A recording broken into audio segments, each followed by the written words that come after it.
In today's clip, I'll try to address this very common criticism of who I am post-fire. That is, after I've become financially independent, who am I, or what do I do in terms of my identity? Aren't we all simply how our job defines us? Hey, Zenthuk here. Another day not working for the man.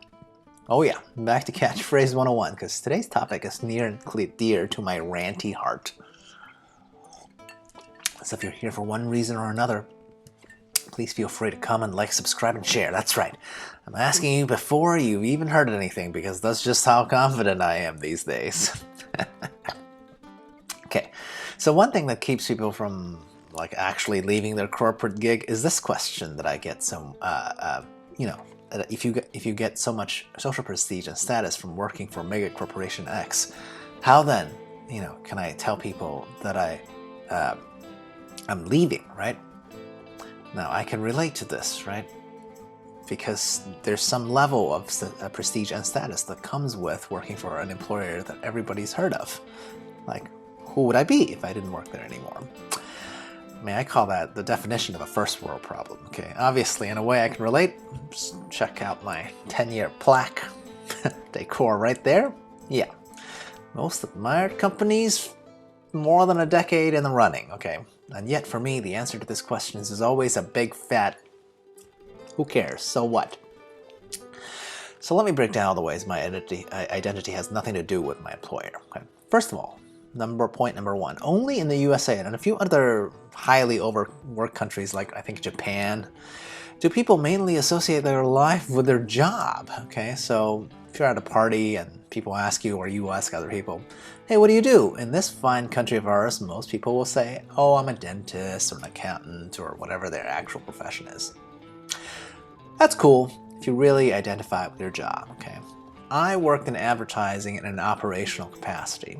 You know how much fun it is to say at a party, oh, hey, I work in online advertising? To strangers? Are you serious? They look at you like you're the spam guy, okay? And not even the delicious porky goodness in a can kind either, right? The other kind that totally sucks. Okay, so I'm a little bit bitter maybe because of my chosen field. But my point is that all that you are, your job? Because most people also don't enjoy their jobs that much, right? So is your job your whole identity? I hope not. I think this really is mainly a cultural thing, where we feel like not being consumed by our jobs is somehow a lesser way of being, instead of, say, the Italian way of just hanging out, sipping cappuccinos, and going on vespa rides. I assume that's how they identify with what they do. I have no idea. Never been Italian. Okay, so please, if actual Italians want to prove me wrong, let me know. Okay. Point number two, I also don't actually think it's even possible for the vast majority of people to actually love their professional enough to identify with it, okay? Even outside of the cultural norm of identifying with one's profession. To me, it's literally easier to list the type of professions that would inspire a great deal of devotion rather than the other way around, because they are in the minority, right? So let's see. If you do something creative, like sing or dance or act or paint, sure, you probably have a great passion for what you're doing, because on average, the creative endeavors or careers, they barely pay the bills, right? Now, obviously, on the other extreme, I'm not sure how many janitors can say cleaning is their lifelong passion, right? And anyone who's seen a teen horror trope of a creepy high school custodian can relate to that, right? But it's the vast middle ground here that I want to really, empathize, right? Look at your local service providers like the waiters, cashiers, bag boys, and busboys, right? Or even the generic white-collar workers in departments that are essential but not particularly sexy, like accounting or operations or customer service.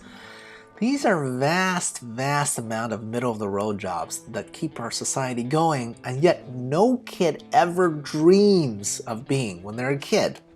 Okay, again, let me be clear. I'm not saying that you can't enjoy your job in these fields some of the time.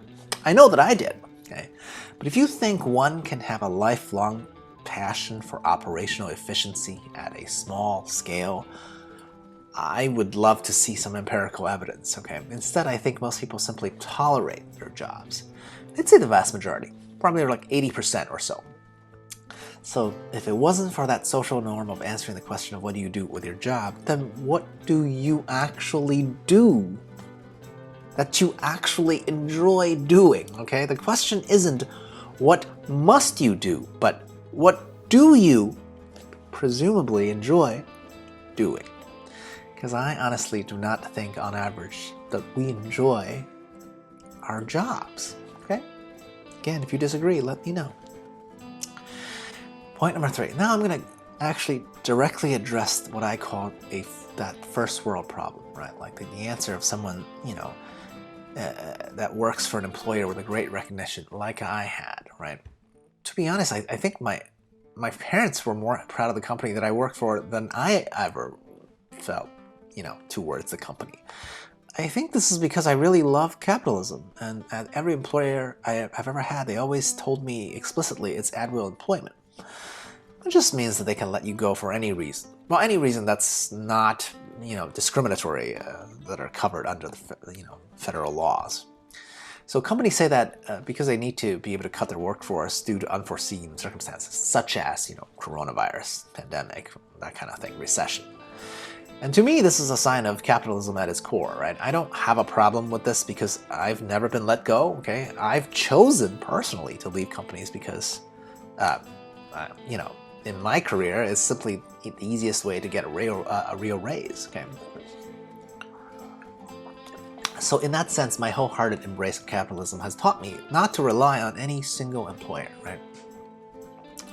So when I hear people say, that their identity is so wrapped up in being, say, a manager at Apple, oh my God, I can only think of this person as someone without too much imagination or ambition, okay? That's all.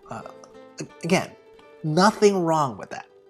But if being a middle manager at a large corporation is what you want, go ahead and do that. Just don't be surprised or feel betrayed when your employer one day sacks you for no fault of your own, okay? Because a company is not a person, and it cannot be loyal to you in the same way that you might feel loyalty towards a company.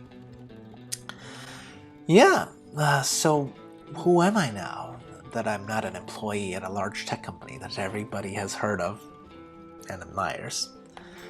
I'd say I'm whoever I want to be, right? I'm a guy that makes dumb videos that takes as much effort as I'm willing to put out every day, and not a bit more, but not a bit less either, okay? But at least who's making something that's entirely my own instead of being part of some massive, bigger-than-me economic whole. I guess that's probably why I'm also not religious either, because I'm just not really into this whole, you gotta feel like you're part of some greater whole. To me, I'm the whole goddamn world.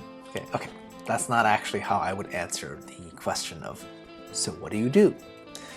Instead, how I would answer that question is this. I say, I'm a gentleman farmer. I'm independently wealthy. I'm a professional investor. I'm a Kanye-level genius. I'm a practicing Rasputin. I'm all that I can be. I am Zenio Puck. So who are you? Cheers.